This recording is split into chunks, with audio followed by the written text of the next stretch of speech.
Hi mommies and daddies, welcome back to my YouTube channel and today again I'm going to start with the parenting vlog और ये जो vlog रहने वाला है I hope कि बहुत से mommies and daddies को अपने parenting journey में help करे because ये बहुत most common question है and it is of course a milestone for a baby which is potty training. तो P training and potty training में बहुत ज़्यादा डिफरेंस है लाइक आप बहुत से मॉमीज़ एंड डैडीज़ ये डिस्कस करते हैं कि हम पहले पी ट्रेन करेंगे अपने बेबी को एंड देन पॉटी ट्रेन करेंगे।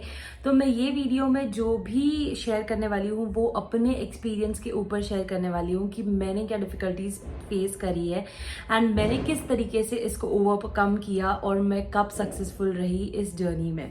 तो सबसे पहले मैं आपको ये बताना चाहती हूँ कि पी ट्रेनिंग जो होता है ये मैंने दिव्यता को स्टार्ट किया था राइट फ्रॉम फर्स्ट ईयर। जब वो 1 ईयर कंप्लीट हो गई उसके बाद ही मैंने स्टार्ट कर दिया था।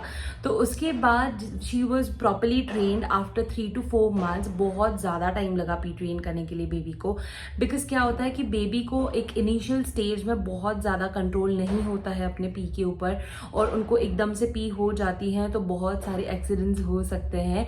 तो इसमें भी आपको बहुत ज़्यादा काम रहना ज़रूरी है, बहुत साइलेंटली ये प्रोसेस आपको करना रहता है। एंड इसमें सबसे इम्पॉर्टेंट आप क्या कर सकते हो कि बेबी को स्टार्टिंग में पॉटी सीट या फिर कोई भी चीज़ खरीदने की ज़रूरत नहीं है। Just take your baby in the washroom and washroom में जाके बेबी को बेसन में, बिकॉज 1 ईयर का बेबी तो बहुत छोटा होता है तो आप बेसन में खड़ा कर सकते हो and just you can do ऐसे कर सकते हो and then baby can just pee. पर अगर आपको बेबी को जैसे थोड़ा बड़ा हो जाता है तो आप बाथरूम में जाके बस बेबी को खड़ा कर सकते हो and just ask your baby to stand and then आप बेबी को बोल सकते हो पी करने के लिए लाइक बाथरूम में खड़े होके। देन स्लोली एंड ग्रेजुअली क्या हुआ व्हेन दिव्यता वाज पी ट्रेन्ड, उसके बाद 14-15 मंथ्स में वो पी ट्रेन्ड हो गई। 16th मंथ से, बिकॉज मेरे पीडियाट्रिशियन ने मेरे को बोला था 16 month is the right time to start with the potty training, तो मैंने पॉटी ट्रेनिंग करना उसको स्टार्ट कर दिया। अब पॉटी ट्रेनिंग मैंने कैसे स्टार्ट किया, फर्स्ट मैंने उसके चेक किए कि उसकी टाइमिंग्स क्या है पॉटी में जाने के लिए। लाइक उसका morning and evening time fix रहता था तो मैंने उस तरीके से उसको पॉटी सीट मैंने ऑर्डर करी थी। मैंने कौन सी सीट ऑर्डर करी ये भी मैं आपके साथ शेयर करूंगी। तो मैंने पॉटी सीट ऑर्डर कर दी एंड मैंने उसको बिठाना स्टार्ट कर दिया था पॉटी सीट के ऊपर। बट स्टार्टिंग में क्या हुआ, 1 से 2 वीक में वो बिल्कुल भी इंटरेस्ट नहीं दिखाती थी, कुछ भी नहीं करती थी। Like that was a fail attempt ऐसे मैं बोल सकती हूँ। लाइक वो पॉटी करती ही नहीं थी, कभी कभार तो वो पी कर देती थी बट पॉटी बिल्कुल भी नहीं करती थी। तो फिर मेरे को थोड़े से होप्स मैंने छोड़ना स्टार्ट कर दिया कि this is not the right time I guess. फिर उसके बाद मैंने 1 वीक ऐसा ही जाने दिया एंड ट्रस्ट मी गाइज मैंने क्या यूज किया, यू विल बी शॉक्ड। मैंने क्या किया, whenever I use to visit washroom for pee और anything I use to carry Divyata with me, ताकि उसको समझे कि एग्जैक्टली यहाँ पे बैठ के क्या करना होता है। फॉर एग्जाम्पल जैसे हम बेबी को खाना खिलाते वक्त हम उनको भी ऑफर करते हैं कि देखो मैं खा रही हूँ तो तुम भी खा लो। तो वैसे ही होता है कि बेबी एक ऑब्जर्व करके बेबी सीखता है। जैसे आप ब्रश कर रहे हो, बेबी को आप ब्रश दोगे तो baby will start observing you and baby भी ब्रश करना स्टार्ट कर देगा। तो वैसे ही होता है पी एंड पॉटी का। Like you just carry your baby to your washroom, just एक आप ऑफ कोर्स आप नेचुरली उनको नहीं लेके जा सकते हो तो आप एक बस एक्टिविटी थ्रू आप उनको दिखा सकते हो कि देखो मैं यहाँ पे पी कर रही हूँ। तो हो सकता है कि बेबी भी कर दे, बेबी को भी समझ में आ जाए कि हम जो चीज़ अंडरवेयर में करते हैं वो हमको वहाँ पे यूज़ करना है। तो दैट इज़ अ थिंग। फिर मैंने पॉटी सीट ऑर्डर करी, 1 वीक मैंने वैसे ही जाने दिया and then slowly and gradually मैंने उसके लिए बुक्स ऑर्डर करी, या फिर वो पॉपेट जो होता है ना पुट करने का, वो मैंने उसके लिए ऑर्डर कर दिया था कि ताकि वो वहां पे बैठ के कुछ एक्टिविटीज करे and then she will start concentrating and then वो पूप करे। So that is a thing and ये मेरा सक्सेसफुल अटेम्प्ट था। मैंने उसको बुक्स ऑफर करना स्टार्ट किया, मैं भी स्टूल पे बैठ जाती थी उसके बाजू में, तो उसको भी मन थोड़ा बहला जाता था। लाइक उसको भी डर नहीं लगता था तो वो आराम से बैठ के अपनी पॉटी कर लेती थी। इनिशियल डेज में 20-25 मिनट्स हमको वहाँ पे स्पेंड करना पड़ता था बिकॉज एकदम से उसका माइंडसेट नहीं बनता था। फिर मैं उसको एग्जाम्पल्स देती थी कि देखो एलिफेंट इज डूइंग पॉटी, तुमको भी पॉटी करना होगा। देखो क्योंकि एनिमल्स की बुक रहती थी, कभी कोई दूसरी बेबीज की बुक रहती थी, तो फिर मैं उसको बोलती थी देखो बेबी पॉटी कर रहा है, आपको भी पॉटी करनी पड़ेगी। तो दैट इज थोड़े थोड़े दिन बाद उसको स्टोरी चेंज करके बताओ कि देखो ऐसे पॉटी करना रहता है एंड देन अपने को बाहर जाना है, जल्दी से करो पॉटी। देखो थोड़ा सा आपको एक ड्रामेटिक सीन तो करना ही पड़ेगा ताकि बेबी उसको एक्सेप्ट कर ले। नेक्स्ट थिंग, जब बेबी पॉटी कर लेता है बहुत अच्छे से, लाइक यू आर सेटिस्फाइड कि बेबी ने पॉटी कर ली, जब भी बेबी वहां से बाहर आता है जस्ट अप्रिशिएट योर बेबी।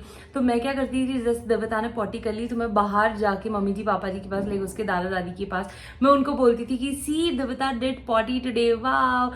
तो वो लोग भी क्लैप करते थे एंड देवता को अप्रिशिएट करते थे, तो उसको बहुत मजा आता था कि हाँ मैंने बहुत अच्छी चीज कुछ तो करी है। तो this also help me a lot in my potty training. तो जब Devta was pee trained and then उसके बाद जब देवता पॉटी ट्रेन्ड हुई तो क्या हो गया, देविता ने पी ट्रेनिंग इग्नोर करना स्टार्ट करी, या लाइक पी उसको अब समझ में ही नहीं आती थी कब बहुत बार कि उसने पी कर दी है। तो फिर बहुत बार बहुत एक्सीडेंट पडल्स होते थे, बहुत दिक्कत जाती थी। तो फिर मैंने उसको पैडेड अंडरवेयर यूज करना स्टार्ट किया, तो that really help me because उससे पडल्स बिल्कुल भी नहीं होते थे। एंड उसके बाद अब जाके when she is approx 19 months old, तो मैंने उसको पॉटी ट्रेन एकदम प्रॉपर कर दिया है। अब वो बिल्कुल भी डायपर में पॉटी नहीं करती है, वो पॉटी सीट पे जाके ही पॉटी करती है। एंड पी ट्रेनिंग के लिए मैं ही एक अलार्म क्लॉक जैसे याद रखती हूँ एंड देन वी जस्ट, हम सारे लोग हम उसको याद से हम लेके जाते हैं and she pees. Sometimes of course she is a baby, तो वो कभी कभी पडल्स कर लेती है, एक्सीडेंटली हो जाता है उससे, so not a big deal. But potty अगर वो अंडरवेयर में करे या डायपर में करे, इट इज वेरी शैबी, तो वो बहुत गंदा लगता है। बट अब she is doing it great, तो I am super super happy. बस आपको ये याद रखना है कि you have to be very very calm throughout the journey, because ये जर्नी थोड़ी अप्स एंड डाउन्स वाली होती है। बहुत बार जैसे मेरे साथ हुआ कि मैंने होप्स छोड़ दिए थे 2 वीक बाद एंड देन 1 वीक मैंने जाने दिया, उसके बाद Aditya said me you can start training her again, देखो क्या होता है। तो फिर 4th वीक में मैंने अगेन उसको ट्रेनिंग देना स्टार्ट कर दिया, तो शी वॉज वेरी सक्सेसफुल। इसमें कोई भी झिझक नहीं है कि आप बेबी को अगर एक ड्रामेटिक जैसे आप लेके जाते हो वॉशरूम में एंड जस्ट एक एक्सपेरिमेंट जैसे आप उनको दिखा रहे हो कि देखो मैं पॉटी कर रही हूँ, देखो मैं पी कर रही हूँ, शेमफुल कोई भी चीज नहीं है इसमें। You can just take them and just do it.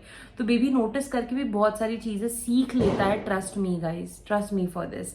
सो ये एज ग्रुप के हिसाब से बेबी को आप ट्रेन करना स्टार्ट करना, बहुत जल्दबाजी बिल्कुल भी मत करना, बेबी जिद्दी हो जाता है उसके बाद। Go slow with the process, stay calm, नहीं वर्क कर रहा है थोड़ा गैप ले लो, अगेन ट्राई इट, तो बेबी आराम से कर लेगा। अब जो टाइप्स है मेरे पॉटी सीट के वो आपको नेक्स्ट वीडियो में देखने मिलेगा। मैं आपको डिटेल में बताऊंगी कि कौन से टाइप मैंने परचेस करे और कौन से टाइप मेरे लिए सक्सेसफुल थे और कौन से नहीं थे। तो stay tuned guys, and I hope आपको ये पेरेंटिंग व्लॉग मेरा जो पॉटी ट्रेनिंग के ऊपर था ये आपको हेल्प करे। और भी अगर आपको डिटेल में कोई चीज़ जाननी होगी तो प्लीज़ मेरे को कमेंट सेक्शन में बता देना, तो मैं आपको वहाँ पे हेल्प कर दूंगी, या फिर एक सेपरेट ब्लॉग करके मैं आपको पूरा डिटेल में बता दूंगी।